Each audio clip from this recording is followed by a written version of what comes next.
एथर दीपावली रे फ्रेंड्स आपण मार्केट ठू आहुरी सॉफ्ट आ मुलायम ए मलाई लड्डू घरी अति सहजरे कम खर्चरे कम समय करि परिबे।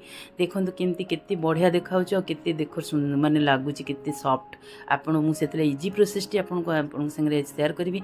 सेतले संपूर्ण वीडियो टी देखंतु जमर स्किप करंतुनी। देखंतु मु 300 ग्राम रो मिल्क पाउडर रे येची आ सेठी मु होची 250 ग्राम रो नख उषुम क्षीर नै येची।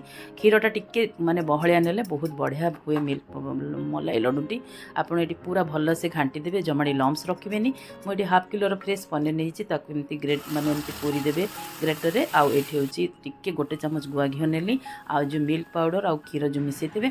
जदि टिके आपण लम्स देखिबे ताले ताकू ग्राइंडिंग कर देबे। आपण भल से मिसेबे। चीनी केते खाइबे मिठा से अनुसार पके मु एठी 200 ग्राम रो चीनी येची। आ तापरे मु होची देखंतु पनीरटा केते बढ़िया माने आपण पूरा ग्रेट कर देबे। पूरा टिके भी माने खदरा रहिबनी ताकू पूरा बारीकी माने करिवे। ताकू क्षीर आपनकर मिल्क पाउडर आ पनीर सब भल से मिसेबे। पूरा घाटीबे पूरा लो टू मीडियम फ्लेम रे ही घाटीबे नले तळु लागि जिवो। मु टिके गुजराती गुंड देले देखन पूरा हेई गलाणी।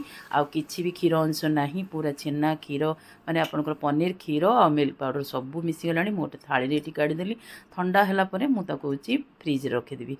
आधा घंटा पे सेटिंग पे फ्रिज रे रखि देथिली। देखन एबे केते बढ़िया से लड्डू हबो। एटा आपनको निश्चित रेसिपी पूरा घरे तैयारी करंतु ए दीपावली रे। आपको मत केमती लगुच कमेंट करी जनइबे।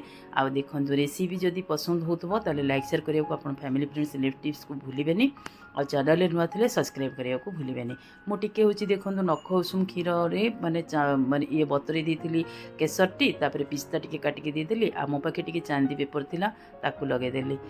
देखंतु हैप्पी दिवाली एडवांस रहिली। नेक्स्ट वीडियो देखा। जय जगन्नाथ।